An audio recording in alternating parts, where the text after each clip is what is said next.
If you like this video, please give a thumbs up and subscribe. Hit the bell icon to be notified of new videos. Legend has it that 1940s LA witnessed one of the most important UFO sightings in history, known as the Battle of Los Angeles. Depending on who you ask, Los Angeles is home to fabulists, storytellers, and Hollywood make-believe, so it's no surprise conspiracy theories run rampant. Our regular series, Conspiracy Theories Uncracked, examines the history behind these local urban legends. It was the early morning of February 25, 1942. A large unidentified object hovered over Pearl Harbor, rattled Los Angeles, while sirens blared and searchlights pierced the sky. 1,400 anti-aircraft shells were pumped into the air as Angelenos cowered and marveled. It was huge. It was just enormous, one female air warden allegedly claimed. And it was practically right over my house. I had never seen anything like it in my life. But that wasn't all. Some Angelenos claimed there were more strange objects in the sky that night, namely dozens of airplanes, or was it flying saucers, that had come to destroy LA. The obvious thought was that these were Japanese bombers come to attack the United States. UFO expert Bill Burns, publisher of UFO magazine, told PR Newswire in 2011. But it wasn't. They were flying too high. And the astounding thing was not one artillery shell could hit the craft, out of all the hundreds of shells that were fired. People outside that night swore that it was neither a plane nor a balloon, it was a UFO. It floated, it glided. And to this day, nobody can explain what that craft was, why our anti-aircraft guns couldn't hit it. It's a mystery that's never been resolved.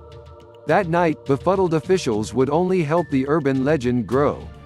Many officials now believe two weather balloons released by the 203rd Coast Artillery Regiment from the Douglas Aircraft Plant in Santa Monica and the Sawtell Veterans Hospital in Westwood may be responsible for the ensuing chaos.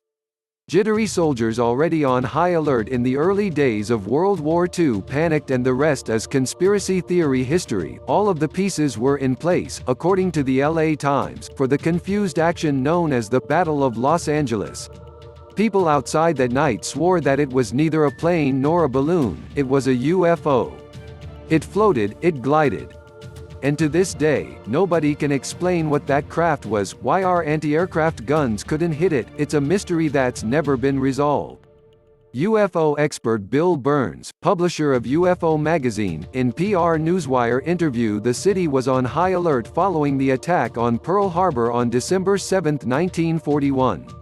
Rumors of an imminent Japanese invasion were constant. According to Terence Sword, author of The Battle of Los Angeles 1942, the mystery air raid, during one incident, the Navy reportedly received a tip that there were more than 30 enemy ships off the coast. Army pilots took off to find them, only to discover they were nothing more than fishing boats. Southern California's worst fears were realized on the night of February 23, 1942.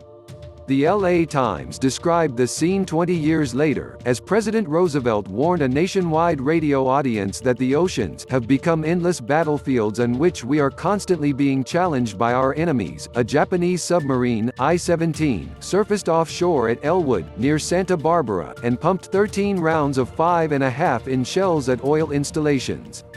Minor damage was done to piers and oil wells, but the raider missed a gasoline plant, apparently its actual target. A panicked Los Angeles awoke on February 24 to photos of the damage from the shells and news that the enemy submarine was nowhere to be found. That evening, the Navy received word of another imminent attack. In the early morning hours of February 25, air raid defense radar tracked an unidentified object approximately 100 miles from LA at 2:25 a.m. Air raid sirens blasted. Shortly after, radio silence was ordered and searchlights began to pierce the sky. A little after 3 a.m., a balloon-like object appeared in the sky over Culver City and Santa Monica, the same one that people would later call UFOs or a mysterious aircraft. We all got out and watched it, one retired officer told Hull Hauser decades later. We saw something, but it was nothing definite. Seemed to be something circling slowly around. I was standing next to my commanding officer, and he said, "It looks like an airplane to me." Minutes later, the shelling began. As gunners shot around 1,400 rounds of artillery into the sky, LA citizens believed the end was near. Around 12,000 volunteer air raid wardens took their positions, patrolling the street making sure no light was visible and no citizens were outside, as shells fell from the sky and rained down on LA. "I will never forget that night," Pasadena local Gene Ballantyne later told the LA Times, "because I was in Hollywood Presbyterian Hospital having my first child. All the new mothers felt helpless as I did amid all the sirens and searchlights, so in the pitch-black halls, the nurses came along handing out babies to anxious mothers. I will never know to this day if I had the right one, but it doesn't matter. Wasn't that a humane and thoughtful thing for maternity nurses to do?" As explosions ripped the night, folks peeped out of their windows to look at the sky. People claimed to see many different things: a blimp, more than 50 planes, nothing much, whatever was actually in the sky. Most of the danger lay on the ground below. "We ducked for shelter in the hulls of ships," shipyard worker James Mason recalled, "under them, anywhere we could get. We sure got out of the way in a hurry. By 8 the next morning, 3 of my buddies had picked up a tin hat full of shrapnel. By the time the graveyard shift clocked out, everyone went home with their pockets loaded." After almost an hour, the great Los Angeles air raid was over. Frightened residents eagerly reached for their morning paper. Roaring out of a brilliant moonlit western sky, the LA Times reported, foreign aircraft flying both large formations and singly flew over Southern California early today and drew heavy barrages of anti-aircraft fire, the first ever to sound over United States continental soil against an enemy invader. The LA Times also published a heavily doctored photo of searchlights shining on the unidentified object flying over the city. The photo was picked up all over the country and eventually made its way into Life magazine. According to the Los Angeles Examiner, shrapnel-strewn areas took on the appearance of a huge Easter egg hunt, as youngsters and grown-ups alike scrambled through streets and vacant lots, picking up and proudly comparing chunks of shrapnel fragments. "We all got out and watched it. We saw something, but it was nothing definite. Seemed to be something circling slowly around. I was standing next to my commanding officer, and he said, 'It looks like an airplane to me.'" A retired officer in an interview with Hull Hauser, the appearance of a real battle and opposing narratives provided by the Army and Navy only made matters worse. On February 27, the LA Times printed an editorial stating, "This is no time for squabbling." In it, they wrote, "What baffled historians may later describe as the Great Los Angeles Air Raid Mystery showed some signs yesterday of developing into a squabble between the Army and Navy over the question whether there actually were any enemy planes, unidentified planes, or planes of any kind over this area between 2 o'clock and daylight Wednesday morning." Secretary of War Henry L. Stimson and the Army Chief of Staff initially stated there were 15 enemy aircraft here to spy on LA. However, Secretary of the Navy Frank Knox claimed that it was simply a false alarm caused by jittery nerves, and thus the overeager Army's fault. In retaliation, the Army doubled down on their assessment. According to the LA Times, all of which, so far as it may express an interdepartmental feeling, seems to the Times to the last degree unfortunate and dangerous. Correctly or otherwise, there is supposed to exist a certain amount of rivalry and jealousy between our two chief armed services. There has never been a time in our history when complete harmony between the United States Army and Navy was so important as now.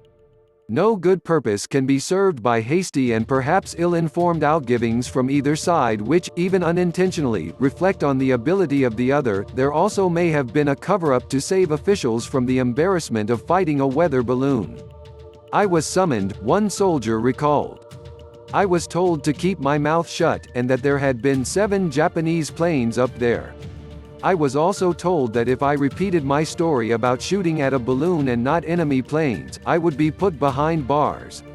When it became clear that the battle had probably been much ado about nothing, there was a furious backlash. According to the LA Times, Representative Leland Ford called for investigations asking if the battle had been a practice raid, or a raid to throw a scare into 2 million people, or a mistaken identity raid, or a raid to take away Southern California's industries. Up to 6 people died that morning, some in car accidents and others due to heart attacks. Many volunteer wardens were also injured by falling shells, and numerous Japanese Americans were arrested for signaling to the invaders. The mystery of what actually happened on February 25 would linger for decades. Then, in 1975, aviation expert and then LA Times aerospace editor Marvin Miles wrote a memo explaining what he believed occurred that was published in the Times. As a survivor of both the Great Air Raid and the dangers of penetrating the blackout to reach the Times City room that night, may I call your attention to Volume 1 of the Army Air Forces in World War II, An Official History, which devotes some 3 pages to the incident in which 1,400 rounds of anti-aircraft ammunition were shot, no bombs dropped and no planes shot down. In sum, history points out sad face 1, that the Japanese at war's end said they sent no planes over the area. 2. That much of the confusion came from shell bursts caught by searchlight beams which themselves were mistaken for enemy planes, and 3. That a careful study of the evidence suggests that meteorological balloons, known to have been released over Los Angeles, may well have caused the initial alarm, a theory supported by the fact that anti-aircraft artillery units were officially criticized for having wasted ammunition on targets which moved too slowly to be airplanes, but this rational explanation did not stop a new otherworldly theory from taking hold. As early as the 1970s, the idea that an extraterrestrial invasion was responsible for setting off the Battle of Los Angeles began to circulate in the UFO community.